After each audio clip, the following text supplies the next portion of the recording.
বন্ধুরা, এক সময়ের কথা, এক গ্রামে এক খুবই পরিশ্রমী কিষান বসবাস করত। সে দিন রাত পরিশ্রম করে কোনোভাবে নিজের পরিবারের পেট ভরাতো। কিন্তু তার একটি অকর্মণ্য পুত্র ছিল।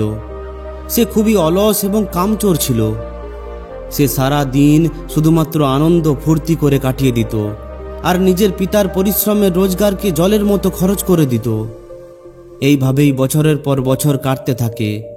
ওই কিষান ভাবে যে সময়ের সঙ্গে সঙ্গে তার ছেলে তার কষ্ট বুঝবে এবং ধীরে ধীরে তার কাজে সাহায্য করবে। কিন্তু দুর্ভাগ্যবশত তার ছেলের কোনো পরিবর্তনই হয় না।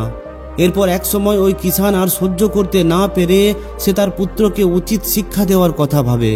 তাই একদিন সে তার ছেলেকে ডেকে পাঠায়।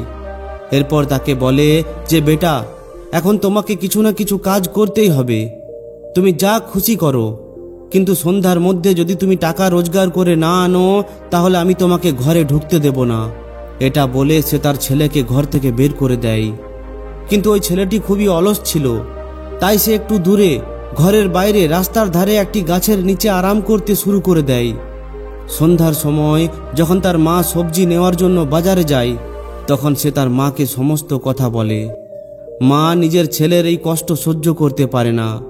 তাই তার মা তাকে কিছু টাকা দিয়ে দেয় আর বলে যে এই টাকা তুমি তোমার বাবাকে দিয়ে দেবে আর বলবে যে এটা আমার পরিশ্রমের টাকা। ছেলেটি ঠিক এমনটাই করে। সন্ধ্যার সময় বাড়িতে গিয়ে সমস্ত টাকা নিজের বাবাকে দিয়ে বলে যে এই নাও বাবা, এটা হলো আমার পরিশ্রমের টাকা। কিন্তু ওই কৃষক বুঝতে পারে যে এই টাকা কোথা থেকে এসেছে। তাই সে নিজের ছেলেকে বলে যে তুমি এই টাকাগুলি ওই কুয়োর মধ্যে ফেলে দাও। তার ছেলে একটিও প্রশ্ন করে না আর সে সোজা গিয়ে ওই টাকাগুলিকে ওই কুয়োর জলে ফেলে দেয়। পরের দিন কৃষক তার স্ত্রীকে বাপের বাড়িতে পাঠিয়ে দেয়। এরপর সে তার ছেলেকে বলে যে, বেটা, আজ আবার তোমাকে টাকা রোজগার করে নিয়ে আসতে হবে, না হলে এই বাড়িতে তুমি থাকতে পারবে না। এখন ওই ছেলেটি সোজা তার বোনের কাছে যায় আর তার থেকে কিছু টাকা নিয়ে আসে। এরপর সন্ধ্যার সময় সে তার বাবাকে ওই টাকা দিয়ে বলে যে, বাবা, এটা হলো আমার আজকের রোজগার করা টাকা। কৃষক আবার তাকে ওই কথাই বলে যে তুমি এই টাকাগুলিকে কুয়োর মধ্যে ফেলে দাও। এবারেও তার ছেলে একটাও প্রশ্ন জিজ্ঞাসা করে না আর সে সোজা গিয়ে ওই টাকাকে ওই কুয়োর মধ্যে ফেলে দেয়। পরের দিন কৃষক তার মেয়েকে নিজের মায়ের কাছে পাঠিয়ে দেয়। এরপর তার ছেলেকে বলে যে, বেটা, আজ তোমাকে আবার টাকা রোজগার করে নিয়ে আসতে হবে। এখন ওই ছেলেটিকে কেউই টাকা দেওয়ার মতো ছিল না। এখন ওই ছেলেটির কাছে কাজ করা ছাড়া আর কোনো রাস্তা বেঁচে থাকে না। এই জন্য সে সারা দিন কাজ খুঁজতে শুরু করে। অনেক ঘোরাফেরা করার পর সে এক জায়গায় কাজ পায়, একটি ট্রাক থেকে অনেক ভারী জিনিসপত্র তুলে দোকানে রাখার কাজ। সারা দিন অনেক কঠিন পরিশ্রম করার পর সে তার পরিশ্রমের মজুরি পায়। আজ সে খুবই খুশি ছিল। এরপর বাড়ি গিয়ে সন্ধ্যার সময় সে তার বাবার হাতে ওই টাকা তুলে দিয়ে বলে যে এটা হলো আমার সারা দিনের পরিশ্রমের মজুরি। কিন্তু ওই কৃষক আবার তাকে ওই কথাটাই বলে যে এই টাকাকে তুমি ওই কুয়োর মধ্যে ফেলে দাও। এবার তার ছেলে খুবই রেগে ওঠে আর বলে যে, বাবা, এটা হলো আমার সারা দিনের অনেক কঠিন পরিশ্রমের টাকা, আমি এই টাকা কিভাবে কুয়োর মধ্যে ফেলে দেব? তখন ওই কিষান তার ছেলেকে বলে, বেটা, আমি তোমাকে তোমার একদিনের পরিশ্রমের মজুরি ওই কুয়োর মধ্যে ফেলে দেওয়ার জন্য বললাম আর তুমি রেগে উঠলে। তাহলে একটু ভাবো তো, যখন তুমি আমার বছরের পর বছর করা পরিশ্রমের অর্থকে আনন্দ ফুর্তি করে উড়িয়ে দিতে, তখন আমার কেমন লাগতো? এটা শুনে ছেলে তার ভুল বুঝতে পারে আর সে তার বাবার কাছে ক্ষমা চায়। বন্ধুরা, মায়ের কথা তো সবাই বলে, কিন্তু কেউই বাবার ভালোবাসা, ত্যাগ ও সংঘর্ষকে বুঝতে পারে না। মাথার ওপর বাবার হাত থাকা কতটা গুরুত্বপূর্ণ সেটা তিনি এই দুনিয়া থেকে যাওয়ার পরই বোঝা যায়। একজন বাবা তার ছেলেকে সফল হিসাবে দেখতে দিন রাত পরিশ্রম করে। যদি তুমি পড়াশোনায় ধ্যান না দাও, আনন্দ ফুর্তি করতেই লেগে থাকো, তাহলে এটা হলো তোমার বাবা মাকে দেওয়া সবথেকে বড় ধোঁকা। এই জন্য নিজের মা বাবার সম্মান করো আর এমন কোনো কাজ করবে না যাতে তাদের মাথা লজ্জায় ঝুঁকে যায়।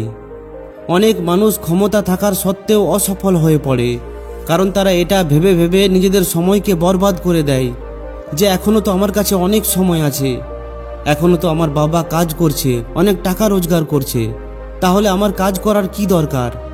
ধরে নিচ্ছি আপনার কাছে অনেক সময় আছে, কিন্তু এই সময়ের সঙ্গে সঙ্গে আপনার বয়সও বেড়ে চলেছে। আর যদি সঠিক কথা বলা হয় তাহলে মনে রাখবেন, আমাদের কাছে সময় অনেক কম, কারণ অনেক কম বয়সে সফলতা পাওয়াই হলো আসল সফলতা। এই জন্য সময়কে কখনোই বরবাদ করবেন না। একটু ভাবুন, যদি আপনি নিজের জীবনে সফল হতে না পারেন তাহলে নিজের মা বাবাকে কিভাবে সামলাবেন? যে মা বাবা আপনার জন্য বছরের পর বছর, দিনের পর দিন, ঘন্টার পর ঘন্টা কোনো কিছু না ভেবেই শুধুমাত্র আপনার জন্য পরিশ্রম করে গেছে, শুধুমাত্র আপনার জন্য মাথার ঘাম পায়ে ফেলেছে। একটু ভাবুন, এই মা বাবা যারা বছরের পর বছর ধরে আশা করে বসে আছে যে আপনি সফল হবেন আর তাদের একটু সুখ দেবেন, শান্তি দেবেন, আনন্দ দেবেন, তাদের কি হবে? আপনি তো ভাবছেন অনেক সময় আছে, কিন্তু তাদের কি হবে যারা প্রত্যেক দিন রাত্রে এটা ভাবছে যে কখন এই কাঠফাটা রোদ আর ঝড় বৃষ্টি থেকে নিস্তার পাবো? বন্ধুরা, সবার মা বাবা সফল হওয়ার জন্য অপেক্ষা করে থাকে, তাই এই দায়িত্বকে বুঝুন আর সফল হয়ে দেখান।